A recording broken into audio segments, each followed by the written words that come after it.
पंजाब में विधानसभा चुनाव फतेह करने से पहले कांग्रेस के सामने उससे कहीं बड़ी चुनौती है। वो ये है कि जो प्रदेश कांग्रेस में वर्चस्व को लेकर मौजूदा सरकार के कप्तान कैप्टन अमरिंदर सिंह और सूबे का कप्तान बनने की इच्छा पाले नवजोत सिंह सिद्धू के बीच जो संघर्ष चल रहा है वो बिल्कुल चरम पर है और उस चरम की आंच दिल्ली यानी 10 जनपद तक पहुंच चुकी है। गांधी परिवार प्रथम परिवार में भाई बहन के बीच में भी ये मुद्दा पहुंच चुका है। तो राज की बात यह है, आगे हम इसकी परत खोलेंगे, लेकिन प्रियंका गांधी इस मुद्दे पर कितनी ज़्यादा संजीदा और अडिग हो चुकी हैं ये आगे आपको पता चलेगा और ये तय है कि अब इसका पटाक्षेप बहुत जल्द होने वाला है।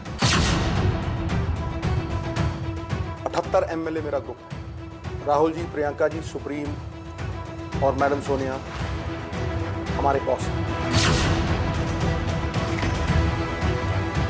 एंड जो भी फैसला होगा यहाँ से ऑन एनीथिंग, पार्टी का हो किसी चीज़ का भी हो, वो हम पूरा उस पर अमल करेंगे जो हमारे कांग्रेस प्रेसिडेंट चाहते हैं। राज की बात यह है कि अब आर हो या पार, लेकिन खुलकर हो रही पार्टी के भीतर जंग पर फाइनल प्रहार तय। जरूरत मान मनोबल की पड़ेगी या शक्ति की, ये तो हालात तय करेंगे, लेकिन इतना तो तय हो गया है कि सियासी ड्रामा ज़्यादा दिन तक पंजाब में नहीं चलेगा। इससे पर्दा अब गिरने वाला है। बीते दिनों हुए घटनाक्रमों पर नजर डालें तो कैप्टन अगर डाल रहे तो सिद्धू पात नजर आए। हालांकि कैप्टन अमरिंदर भी अपने स्टैंड पर अड़े हुए हैं, लेकिन वर्तमान हालात में सिद्धू का पल्ला थोड़ा भारी नजर आ रहा है। हालांकि कैप्टन कई बार हारी हुई बाजी पलटने का करतब दिखा चुके हैं और वो, जैसा मैंने कहा, कि अभी तक अड़े हुए हैं। जहां पहले सिद्धू को नजरअंदाज किया जा रहा था, वहीं कांग्रेस की महासचिव प्रियंका गांधी ने न सिर्फ सिद्धू को मिलने का वक्त दिया, बल्कि फोटो भी खींची और सार्वजनिक पटल पर शेयर भी। राज की बात यह है कि नवजोत सिंह सिद्धू जब दिल्ली आए थे तब राहुल गांधी उनसे मिलना नहीं चाहते थे, क्योंकि उनको लगता था इस मुलाकात से बेवजह पंजाब में तमाम कयासों और भितरघातों को बल मिलेंगे। लेकिन प्रियंका गांधी ने वहां पर अडिग होकर उनकी मुलाकात करवाई और अब संकेत ये हैं कि CWC की मीटिंग के बाद नवजोत सिंह सिद्धू को पंजाब कांग्रेस की कमान दी जा सकती है। हालांकि कैप्टन अमरिंदर को भी मनाया जा रहा है और इसके लिए उनको तैयार भी किया जा रहा है, लेकिन कैप्टन तो ठहरे कैप्टन, वो अपने रहते हुए किसी को भी और सिद्धू को खास तौर से आगे बढ़ने देंगे, ये इतना आसान नहीं है। इसलिए उन्होंने आला कमान को तुरंत एक पत्र लिखकर अपनी आपत्ति जता दी। उस चिट्ठी में अमरिंदर सिंह ने लिखा कि सिद्धू को पार्टी कार्यकर्ता बिल्कुल नहीं चाहते। राज की बात यह है कि अमरिंदर ने साफ कह दिया है कि अगर सिद्धू को अध्यक्ष की जिम्मेदारी दी गई तो वे चुनावी सियासत से अलग भी हो सकते हैं और चुनाव के ऐन मौके पर कैप्टन अमरिंदर सिंह पार्टी से तौबा कर लें, ये रिस्क भी लेने के मूड में कांग्रेस नहीं है। लिहाजा कोशिशें जारी है कि कैप्टन को समझा और मना लिया जाए। चूंकि नवजोत सिंह सिद्धू पंजाब के लिहाज से एक बड़ा चेहरा बन चुके हैं और उन पर आम आदमी पार्टी दौरे डाल रही है, ऐसे में सिद्धू को हाथ से न फिसलने दिया जाए, इस पर भी कांग्रेस का पूरा जोर है।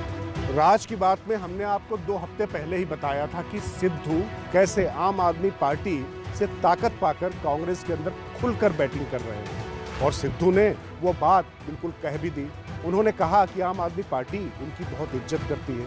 मतलब ये कांग्रेस आला कमान और उसके संकट मोचकों के लिए एक संदेश था कि अगर आप मुझको नहीं मना पाते हैं, मुझको नहीं रोक पाते हैं, तो उनके लिए रास्ते खुले हुए हैं। इसका असर भी हुआ और राहुल गांधी भी सिद्धू की उपयोगिता जानते हैं, मानते हैं, लेकिन कैप्टन की कीमत पर वह कुछ नहीं चाहते हैं। इसीलिए प्रियंका गांधी और राहुल गांधी के बीच में जो बात चल रही थी उसमें हस्तक्षेप के लिए या सुलह के लिए मां सोनिया गांधी को बीच में आना पड़ा। राज की बात यह है कि अगर फैसले की नौबत में आर या पार की बात आई तो नवजोत सिंह सिद्धू का पलड़ा भारी होने वाला है। इसके पीछे राज की बात यह कि जब अंदरूनी लड़ाई अपने चरम पर पहुंची तब प्रियंका गांधी वाड्रा ने सिद्धू से मुलाकात की और उनके सम्मान का कमिटमेंट दिया। कुछ ऐसा ही कमिटमेंट प्रियंका ने सचिन पायलट से भी किया था, जो पूरा नहीं हुआ और राजस्थान में एक बार फिर से कोल्ड वॉर शुरू हो चुका है। लिहाजा इस बार प्रियंका गांधी ने भी स्पष्ट कर दिया है कि अगर उनसे डैमेज कंट्रोल कराया जाता है तो उनके कमिटमेंट की वैल्यू भी होनी चाहिए। इसीलिए वो इस बार नवजोत सिंह सिद्धू के नाम के साथ में पूरी तरीके से अड़ चुकी हैं। संकेत ये हैं कि CWC की बैठक के बाद सिद्धू को सूबे की कमान दी जा सकती है, जिसके लिए सैद्धांतिक तौर पर सहमति बन भी चुकी है। लेकिन कैप्टन अमरिंदर जिस तरीके से बिल्कुल बागी तेवरों में आ रहे हैं या जिस तरीके से उन्होंने पूरी तरीके से आला कमान को साफ कर दिया है कि एक म्यान में दो तलवारें नहीं रह सकती हैं। अगर ये झगड़ा बहुत ज़्यादा बढ़ता है तो संकेत ये हैं कि सिद्धू का परिणाम भारी रह सकता है। इसलिए नहीं क्योंकि वो कैप्टन अमरिंदर से ज़्यादा उपयोगी हैं, बल्कि इसलिए कि इस बार प्रियंका ने इस मुद्दे को अपनी नाक का सवाल बना दिया।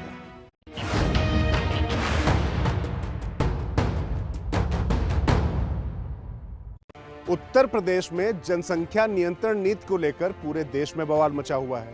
किसी को राजनीतिक समीकरण बिगड़ने का डर है तो किसी को सामाजिक, और कुछ लोग इसे कुदरत के खिलाफ बगावत के तौर पर भी देख रहे हैं। लेकिन दिलचस्प बात यह है कि यहां पर सिर्फ विपक्ष के अंदर ही खलबली नहीं मची हुई है, विपक्ष से ज्यादा रार खुद सत्ता पक्ष के अंदर मच रही है। उनको ऐसा लगता है कि राजनीतिक वर्चस्व को लेकर जो सामाजिक भागीदारी है उसमें कुछ अंतर पैदा हो सकता है, और ये बात आगे तक भी पहुंच चुकी है।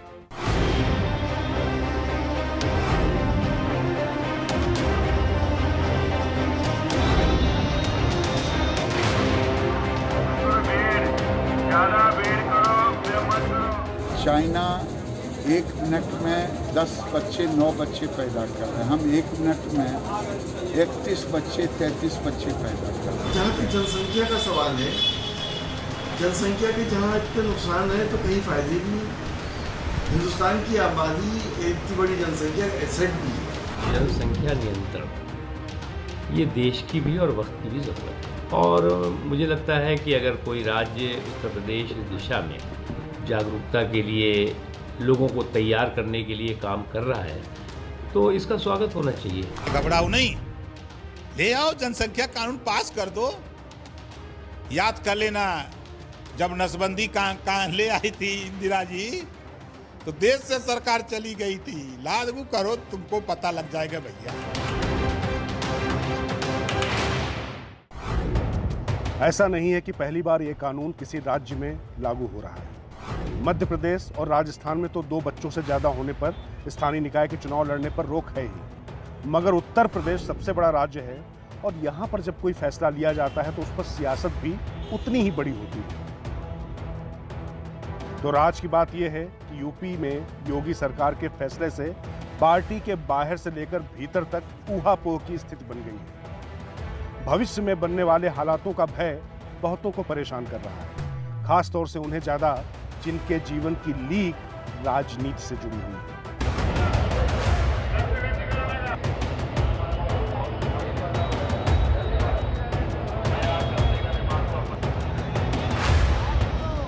जनसंख्या नीति 2021 से 30 समाज के विभिन्न तबकों को ध्यान में रख करके जनसंख्या नीति को लागू करने का कार्य आज प्रदेश सरकार कर रही है।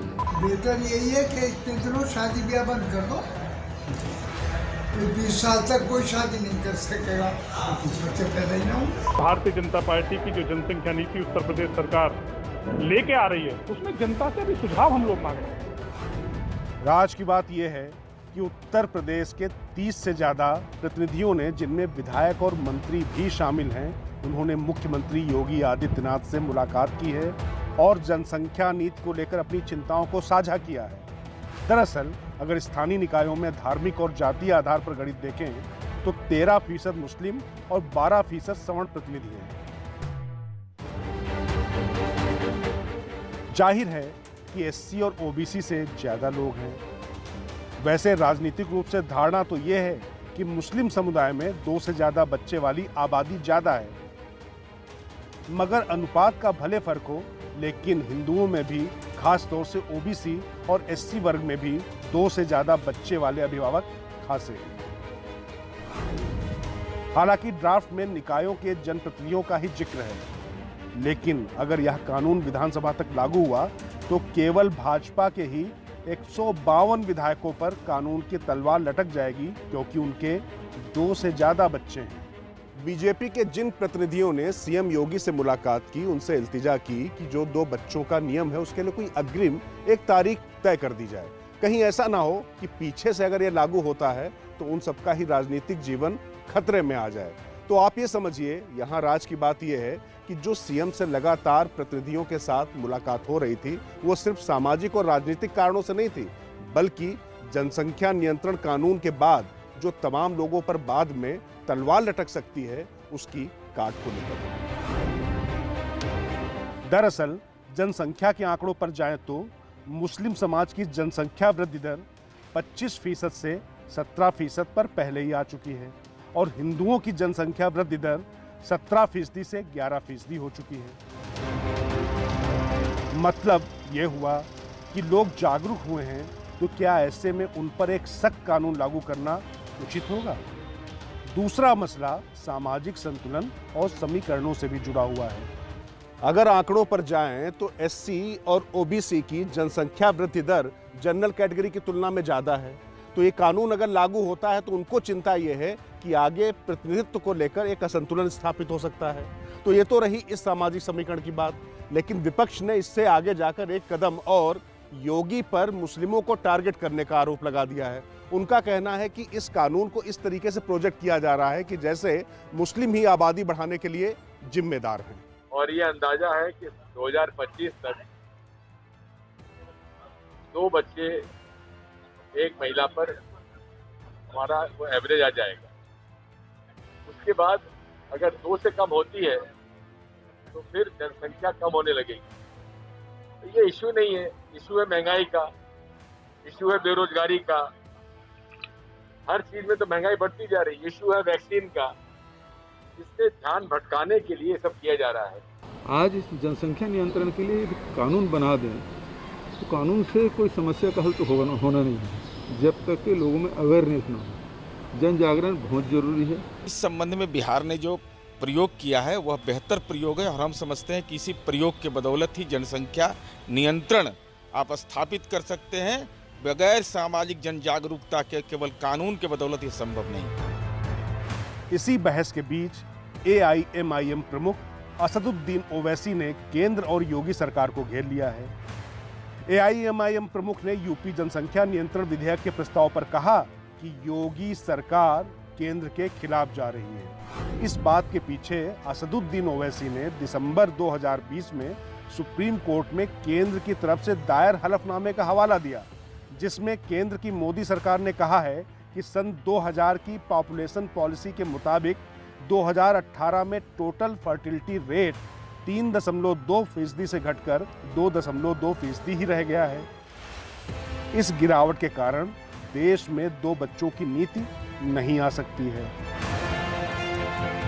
मोदी सरकार ने दिसंबर 2020 को सुप्रीम कोर्ट को एफिडेविट लिख कर दिया, जो बीजेपी के एक बहुत बड़ा नेता डाले थे कि 2 चाइल्ड का नॉर्म बना दिया जाए, जिसमें मोदी सरकार ने कहा, मैं अंग्रेजी में पढ़ देता हूं, international experience shows that any coercion to have a certain number of children is counterproductive and leads to demographic distortions. जब ये मोदी सरकार नहीं मानने को तैयार है तो ये बात समझ में नहीं आ रही कि 56 इंच के सीने के खिलाफ योगी जा रहा है। ऐसा नहीं है कि इस कानून का विरोध केवल विपक्ष कर रहा है। विश्व हिंदू परिषद ने भी जनसंख्या नियंत्रण को लेकर अपनी आपत्ति जताई है और बिहार के मुख्यमंत्री नीतीश कुमार का स्पष्ट कहना है कि कानून से नहीं बल्कि शिक्षा से ही जनसंख्या पर नियंत्रण हो सकता है। लेकिन एनसीपी जैसे दल इसके समर्थन में भी हैं और तमाम राज्य भी इसको लागू करने के पक्ष में हैं। लेकिन इतना तो तय हो गया है कि ये जो विरोध का दायरा है संकुचित नहीं, बहुत जटिल, कहीं घटता है कहीं बढ़ता भी है। जनसंख्या नियंत्रण के लिए अगर आप सिर्फ कानून बना करके कोई उसका उपाय करेंगे, ये सभी ठीक से संभव नहीं है जी। आप जरा चाइना का पता कर लीजिए, 1 से 2 किया, अब 2 के बाद भी क्या हो रहा है, तो आप देख लीजिए स्थिति, कहीं भी किसी देश का हालचाल देख लीजिए। ये सबसे बड़ी चीज है कि जब महिलाएं पूरे तौर पर पढ़ी रहेंगी तो इतनी जागृति आती है, इतना कॉन्शसनेस होता है कि अपने आप प्रजनन दर घटेगा और इसमें कोई कम्युनिटी का हो, सब पर ही असर पड़ेगा। हम इस विषय पर विचार करेंगे और आवश्यकता पड़ी तो सरकार को सुझाव देंगे कि 1 बच्चे वाला जो इंसेंटिव देने वाली बात है उस पर सरकार दोबारा सोचे। आंकड़ों पर जाएं तो उत्तर प्रदेश में फर्टिलिटी रेट 1993 में 4.82% था, जो 2016 में 2.7% हो गया है और सरकारी अनुमान है कि 2025 तक ये 2.1% हो जाएगा। इन आंकड़ों को आधार बनाकर भी यूपी की नीति पर सवाल उठने शुरू हो गए। जाहिर है कि ऐसे में योगी सरकार के लिए इस कानून को सर्वसम्मत से पारित कराना तो दूर की कौड़ी है, क्योंकि जिस तरीके के दूरगामी दुष्परिणामों की चिंता जताई जा रही है उसकी अनदेखी करना भी बहुत ज्यादा आसान नहीं होगा। हालांकि वक्त की जरूरत है जनसंख्या नियंत्रण, लेकिन ये कैसे हो, कानून के जरिए, शिक्षा के जरिए, ये एक बड़ी बहस है।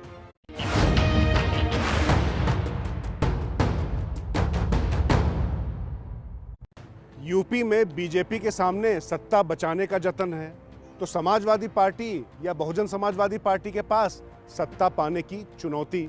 लेकिन सबसे बड़ा संघर्ष है कांग्रेस के पास।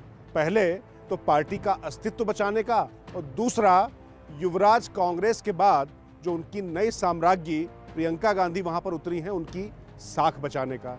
और ये जो उनकी साख बचाने की जद्दोजहद है वो कांग्रेस के लिए बहुत बड़ी है। और कांग्रेस के संकट मोचकों को जो फार्मूला दिखाई पड़ रहा है, राज की बात वहीं छिपी है, क्योंकि वो फार्मूला उनके हाथ में नहीं आ रहा है। आगे पूरी कहानी बताएं उससे पहले एक इशारा। कांग्रेस चाहती है कि प्रियंका साइकिल की सवारी के साथ में आगे बढ़ जाएं, लेकिन अखिलेश हैं वो कांग्रेस के हाथ आ ही नहीं रहे।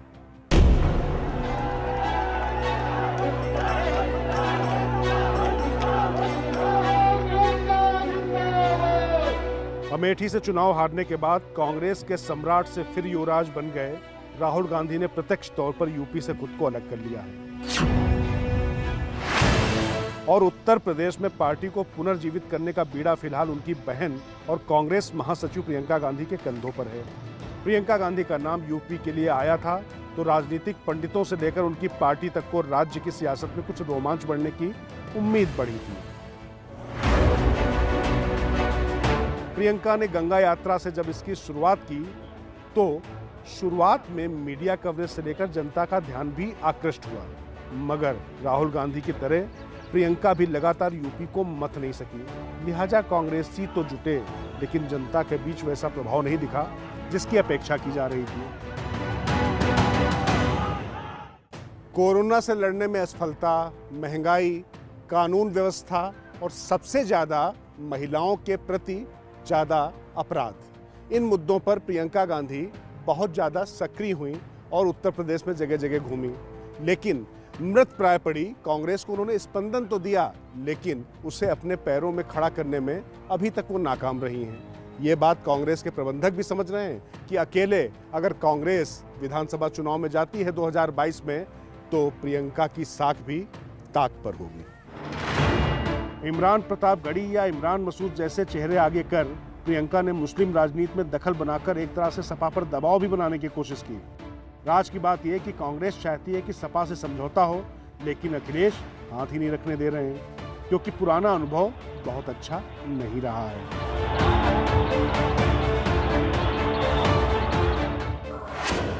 पश्चिम बंगाल में तृणमूल की जीत के बाद तमाम मोदी विरोधी राजनीतिक दलों के चहेते और पॉलिटिकल मास्टर के रूप में ख्यात प्रशांत किशोर को प्रियंका की तरफ से सपा से समझौता करने की जिम्मेदारी दी गई है।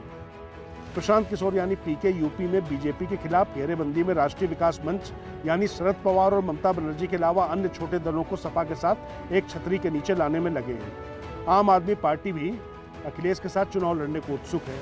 राज की बात यह कि पीके का फार्मूला बीजेपी विरोधी वोटों को जो न बंटने का है, उसमें वो कांग्रेस को भी शामिल करने का प्रयास कर रहे हैं, लेकिन अखिलेश यादव कांग्रेस के साथ जाने को अभी तक तैयार नहीं है। कांग्रेस लगातार सपा के मुखिया अखिलेश यादव से संपर्क का प्रयास कर रही है। वो चाहती है कि 2017 वाला गठबंधन फिर से दोहराया जाए, लेकिन अखिलेश हाथ ही नहीं आ रहे हैं। अब अगले हफ्ते कोशिश ये होगी कि पीके अखिलेश से मुलाकात कर बातचीत को आगे बढ़ाएं, लेकिन अखिलेश के सामने दिक्कत यह है कि उनके जो सोच है या जो उनका जो कुनबा बढ़ रहा है उसमें कांग्रेस के लिए कोई उचित जगह नहीं मिल रही है, इसीलिए वो बातचीत की मेज पर नहीं आ रहे हैं। राज की बात आपको बता दें कि तमाम वो शहरी सीटें जहां पर समाजवादी पार्टी कभी नहीं जीती और उसका प्रदर्शन बहुत ज़्यादा खराब रहा है, वहां पर वो आम आदमी पार्टी के साथ परोक्ष या अपरोक्ष रूप से गठबंधन कर सकती है। इसको लेकर बातचीत जारी है। इसके साथ ही उनके कुनबे में तृणमूल कांग्रेस, एनसीपी, जिसके कर्ता धर्ता पीके ही हैं, लेकिन यहाँ पर पीके कांग्रेस की भी बैटिंग कर रहे हैं। लेकिन अखिलेश ये चाहते हैं कि वो क्षेत्रीय दलों के साथ में अपना परिवार और कारवां आगे बढ़ाएं। कांग्रेस के लिए उनके पास जगह नहीं है, लेकिन कांग्रेस के सामने दिक्कत यह है कि उनकी भविष्य की नेत्री और उसका भविष्य साख ताक पर है।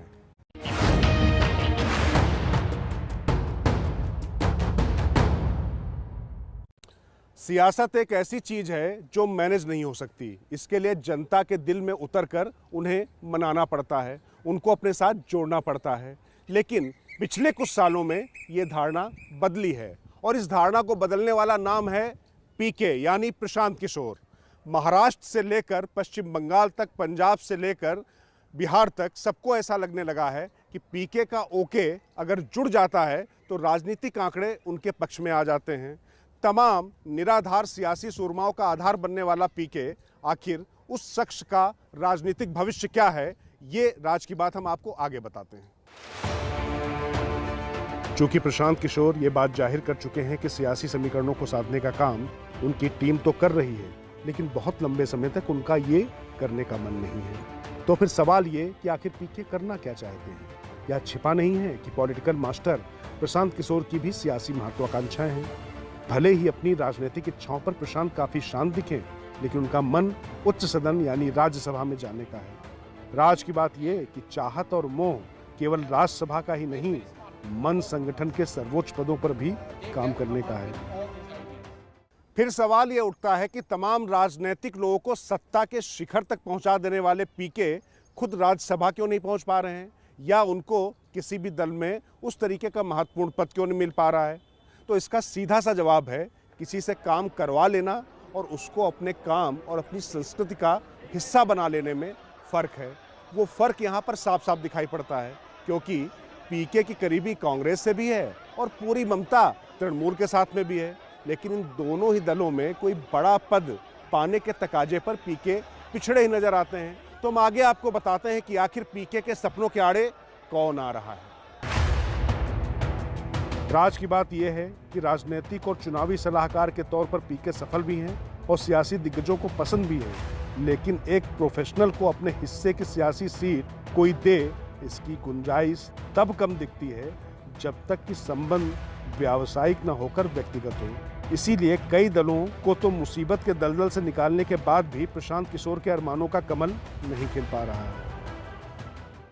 राज की बात यह भी है कि पीके की पहली पसंद और प्राथमिकता कांग्रेस ही है, क्योंकि एक तो कांग्रेस राष्ट्रीय दल है, वहां संभावनाओं का दायरा बहुत बड़ा है और वही बीजेपी को राष्ट्रीय स्तर पर चुनौती दे सकती है। ये बात पीके खुद भी कह चुके हैं।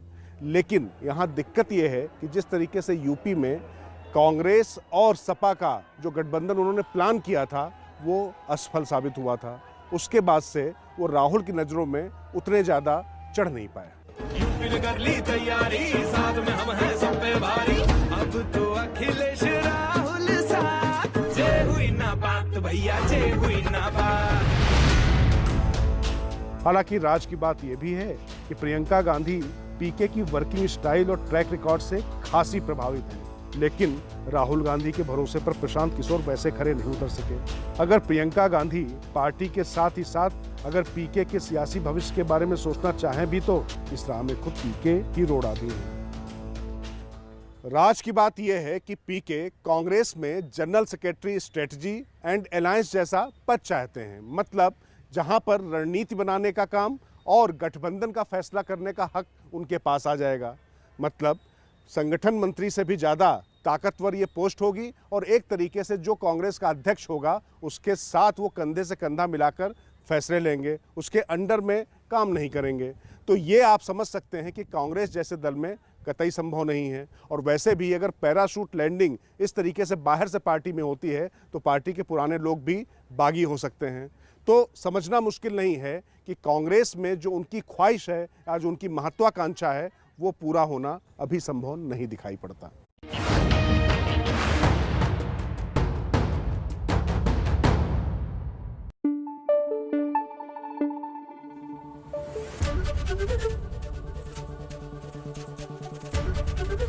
ABP News, आपको रखे आगे।